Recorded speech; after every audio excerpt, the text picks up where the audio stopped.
कहानी की शुरुआत होती है साल 2007 में, जब यूएसए के प्रेसिडेंट बुश ने इराक के खिलाफ चल रहे युद्ध के खत्म होने का ऐलान किया था। हालांकि युद्ध खत्म होने के बाद भी यूएस आर्मी के सार्जेंट मैथ्यूज और उसके साथ ही सार्जेंट आइजैक को इराक के एक सुनसान कंस्ट्रक्शन इलाके में भेज दिया गया। वहाँ उनका मिशन एक दुश्मन को मार गिराना था जो वहाँ काम कर रहे सभी अमेरिकी फौजियों को मार रहा था। इसके बाद हम मैथ्यूज और आइजैक को पत्थरों के पीछे छिपा हुआ देखते हैं। वो अपने दुश्मनों की लोकेशन पता लगाने की कोशिश कर रहे थे। रेगिस्तान की चिलचिलाती धूप में वो दोनों पिछले 20 घंटे से स्नाइपर का पता लगाने की कोशिश कर रहे थे, मगर इतने घंटे इंतजार करने के बाद मैथ्यूज से और रुका नहीं गया। उसने कहा कि यहाँ कोई इराकी फौजी नहीं है। फिर उसने वहाँ बिखरी हुई लाशों को देखकर हिसाब लगाया कि इन पर इराकी फौजियों ने हमला किया होगा और हमले के बाद शायद वो वापस लौट गए होंगे। ये सुनकर आइजैक ने मैथ्यूज को शांत करने की कोशिश की। आइजैक ने बताया कि यहाँ सबकी मौत हेडशॉट से हुई है, सबके दिमाग में गोली लगी है सीधी, यानी कि ये काम किसी प्रोफेशनल स्नाइपर का है। मगर मैथ्यूज को ये बात हजम ही नहीं हुई।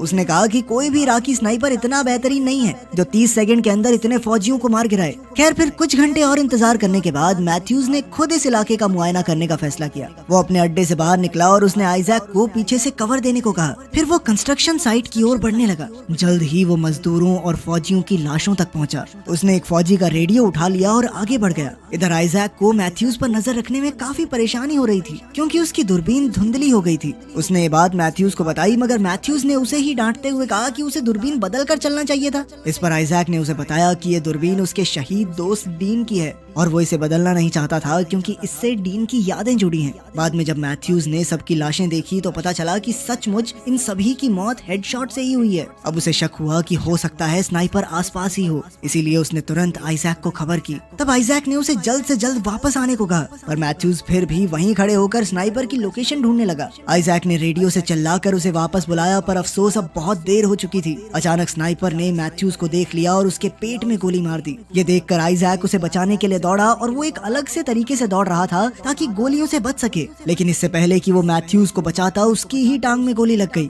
अब वो मैथ्यूज को वहीं छोड़कर जैसे तैसे एक दीवार के पीछे कूद गया। इसके बाद मैथ्यूज ने आइजैक को बेस पर फोन करके बैकअप और रेस्क्यू टीम को बुलाने को कहा। इधर आइजैक अपनी टांग पर बेल्ट बांधकर खून रोकने की कोशिश कर रहा था। कुछ देर बाद उसने अपना रेडियो बैग उठाया और बेस से संपर्क करने की कोशिश की, पर रेडियो कोई सिग्नल पकड़ ही नहीं रहा था। तब उसने देखा कि उसके रेडियो पर भी गोली लगी थी, जिस वजह से एंटीना पूरी तरह टूट गया था और अब तो वो किसी से मदद भी नहीं मांग सकते। इसके बाद मैथ्यूज ने आइजैक को स्नाइपर की लोकेशन पता लगाने को कहा ताकि मैथ्यूज पर निशाना लगा सके। आइजैक ने उसे रोकते हुए चेतावनी दी कि अगर वो जरा सा भी हिला तो स्नाइपर उस पर फिर से गोली चला देगा। इसके बावजूद भी मैथ्यूज ने अपनी राइफल उठाने की कोशिश की, मगर वो ज्यादा खून बहने की वजह से बीच में ही बेहोश हो गया। तब आइजैक को एहसास हुआ कि वो फिलहाल कुछ नहीं कर सकते, इसीलिए उसने अपनी टांग से गोली निकाली और उस पर पट्टी करने लगा, जिसके बाद वो भी बेहोश हो गया। बाद में जब उसे होश आया तो आइजैक ने देखा कि उसके रेडियो ईयरफोन में से कुछ आवाज आ रही थी। ऐसा लग रहा था कि बेस से कोई ऑफिसर उससे बात करने की कोशिश कर रहा है। ये देखकर आइजैक बेहद खुश हुआ और उसने तुरंत बैकअप और दवाइयां भेजने की गुजारिश की। पर जब बाद में ऑफिसर ने उसकी सटीक लोकेशन मांगी तो आइजैक को थोड़ा शक हुआ। ऑफिसर ने आइजैक को खड़े होकर हवा में गोली चलाने को कहा ताकि उन्हें आइजैक की लोकेशन का पता चल जाए। ये सुनकर आइजैक ने कहा कि ये तो कानून के खिलाफ है। इसके बाद उसने ऑफिसर की बोली पर ध्यान दिया तो वो समझ गया कि ये आदमी अमेरिकन नहीं है, बल्कि सामने छुपा हुआ स्नाइपर है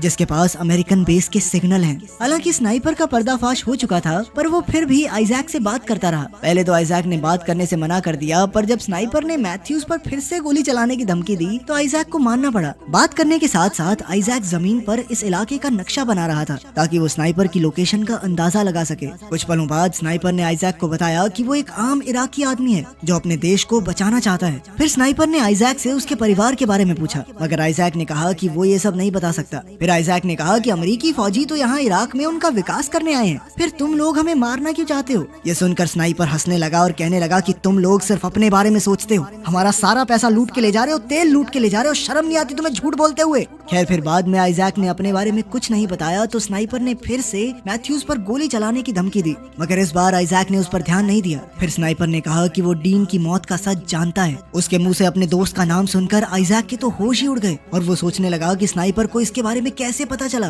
फिर बाद में आइजैक ने अपनी बोतल से पानी पीने की कोशिश की पर उसमें भी स्नाइपर की गोली लगी हुई थी। इधर स्नाइपर इसके बारे में पहले से जानता था और उसने कहा कि उसने जानबूझकर आइजैक की बोतल, रेडियो और उसकी टांग पर गोली चलाई। उसने ऐसा इसलिए किया ताकि आइजैक यहाँ से बचकर भाग न सके। फिर स्नाइपर ने कहा कि वो कल सुबह होने से पहले मर जाएगा क्योंकि उसका खून बहुत तेजी से बह रहा है। इसके बाद आइजैक ने परेशान होकर स्नाइपर के हथियार का पता लगाने की कोशिश की और उसे गुस्सा दिलाने के लिए आतंकवादी कहकर बुलाया। पर स्नाइपर ने हंसते हुए कहा कि बेगाने मुल्क में बंदूक लेकर तुम घुसे हो और आतंकवादी मैं हुआ। खैर फिर कुछ देर दूरबीन से देखने के बाद आइजैक ने पता लगा ही लिया कि स्नाइपर कचरे के ढेर के पीछे छिपा हुआ था। उसने हिसाब लगाया कि ये स्नाइपर जरूर कोई प्रोफेशनल है, पर स्नाइपर ने तो कहा था कि वो सिर्फ एक आम इराकी आदमी है। ये सुनकर आइजैक ने कहा कि इराकी लोगों को इतनी अच्छी ट्रेनिंग नहीं मिली, तुम जरूर पहले यूएस आर्मी ऑफिसर रहे होगे जिसके बाद तुमने अपने ही देश को धोखा दिया है। पर स्नाइपर ने कहा कि ये सच नहीं है क्योंकि वो सिर्फ उन्हीं लोगों को मारता है जो पहले उस पर वार करते हैं। खैर जल्द ही आइजैक पानी की कमी की वजह से जमीन पर गिर गया। बाद में स्नाइपर ने आइजैक से कहा कि मरने के बाद मैं तुम लोगों का वो हाल करूंगा कि तुम्हारे अपने लोग भी तुम्हें पहचान नहीं पाएंगे। तुम हमारे देश में घुसकर हमारे लोगों को मारते हो और हमारी ही चीजें चुराकर अपने देश को अमीर बनाना चाहते हो। अब वो स्नाइपर थोड़ा गुस्सा करने लगा था। खैर आइजैक यही चाहता था कि स्नाइपर गुस्से में आकर कोई तो गलती करे। कुछ समय बाद आइजैक ने उस स्नाइपर को बेवकूफ बनाने के लिए एक लकड़ी पर अपनी जैकेट और हेलमेट डालकर उसे ऊपर कर दिया, मगर स्नाइपर इस जाल में नहीं फंसा और इस चक्कर में आइजैक अपना हेलमेट भी खो बैठा। अब आइजैक के पास कोई चारा नहीं था, इसलिए वो अपनी जान जोखिम में डालकर एक मरे हुए फौजी के पास भागा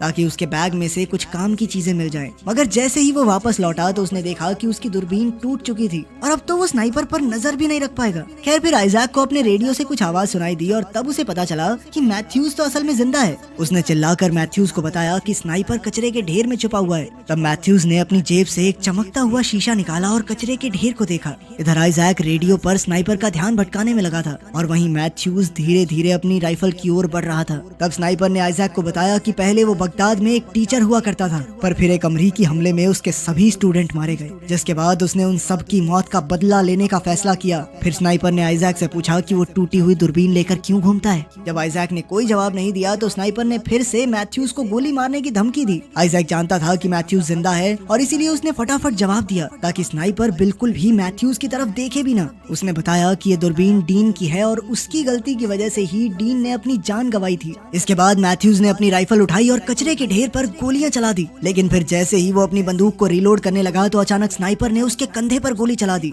ये देखकर आइजैक ने तुरंत मैथ्यूज को अपनी ओर रेंग कर आने को कहा, लेकिन इससे पहले कि वो आइजैक तक पहुंचता स्नाइपर ने उसके सर में गोली दाग दी, जिसके बाद उसकी मौके पर ही मौत हो गई। ये देखकर आइजैक का गला भराया और उसने कहा कि वो घर वापस जाना चाहता है। ये सुनकर स्नाइपर ने कहा कि अगर वो सच में घर जाना चाहता है तो वो आइजैक पर गोली नहीं चलाएगा। कुछ देर बाद स्नाइपर ने उससे पूछा कि युद्ध खत्म होने के बाद भी तुम अब तक वापस क्यों नहीं गए। तब आइजैक ने कहा कि डीन का असली हत्यारा वो खुद है। उसने बताया कि एक स्नाइपर को मारने के चक्कर में उसने गलत निशाना लगा दिया था, जिस वजह से उसके हाथों डीन की मौत हो गई और तब से वो खुद को झूठ कह रहा है कि उस स्नाइपर ने डीन को मारा था। जब आइजैक स्नाइपर से बात कर रहा था तो अचानक उसे रेडियो ट्रांसमीटर से आवाज सुनाई दी। उसने तुरंत बेस से संपर्क करने की कोशिश की, पर उसके रेडियो में अब ऐसी खराबी आई थी कि वो बातें सुन तो सकता था लेकिन जवाब नहीं दे सकता था। तब अचानक उसने सुना कि स्नाइपर उसका नाम लेकर बेस से मदद मांग रहा है। तब आइजैक को एहसास हुआ कि ये स्नाइपर ही बार बार यूएस बेस से संपर्क करके फौजियों को बुलाता है और फिर यहाँ आने पर उन्हें मार देता है। अब आइजैक ने उनकी बातचीत रोकने की कोशिश की मगर वो नाकामयाब रहा। कुछ समय बाद जब आइजैक की आंख दोबारा खुली तो उसने देखा कि एक कौवा उसके जख्म नोच रहा था। तब उसने जैसे तैसे मैथ्यूज की राइफल उठाई और कचरे के पीछे छुपे स्नाइपर पर गोलियां चला दी। तभी उसने हेलीकॉप्टर्स को आते देखा तो उसने अपनी लोकेशन बताने के लिए एक दीवार को गिरा दिया। अब स्नाइपर ने भी आइजैक पर निशाना लगाने की कोशिश की, पर दीवार गिरने की वजह से मिट्टी उड़ने लगी और वो निशाना नहीं लगा पाया। इधर आइजैक ने फिर से कचरे के ढेर पर गोलियां चला दी, पर उसे पता नहीं था कि स्नाइपर मर गया या नहीं। ये देखने के लिए वो अपनी जगह पर खड़ा हो गया, पर स्नाइपर ने उस पर गोली नहीं चलाई। ये देखकर आइजैक को लगा कि उसने स्नाइपर को मार गिराया। जल्द ही हेलीकॉप्टर्स नीचे आए और फौजियों ने उसे एक स्ट्रेचर पर लिटाया। आइजैक ने उन्हें छिपे हुए स्नाइपर के बारे में बताने की कोशिश की, पर वो उन्हें कुछ समझा नहीं पाया। जैसे ही हेलीकॉप्टर्स उड़ने लगे तो स्नाइपर ने अचानक हेलीकॉप्टर के फौजियों पर जबरदस्त हमला कर दिया। इससे पहले कि आइजैक उन्हें चौकन्ना कर पाता, गोली पायलट को जा लगी और हेलीकॉप्टर नीचे जा गिरा। इस क्रैश में सभी फौजियों की मौत हो गई। आखिर में स्नाइपर ने फिर से अमेरिकन बेस से कांटेक्ट किया और बैकअप के तौर पर और फौजियों को भेजने की डिमांड की। इसी के साथ कहानी खत्म होती है। तो आपके हिसाब से क्या ये इराकी सिपाही सही कर रहा था? कमेंट्स में जरूर बताना। मिलते हैं अगली वीडियो में।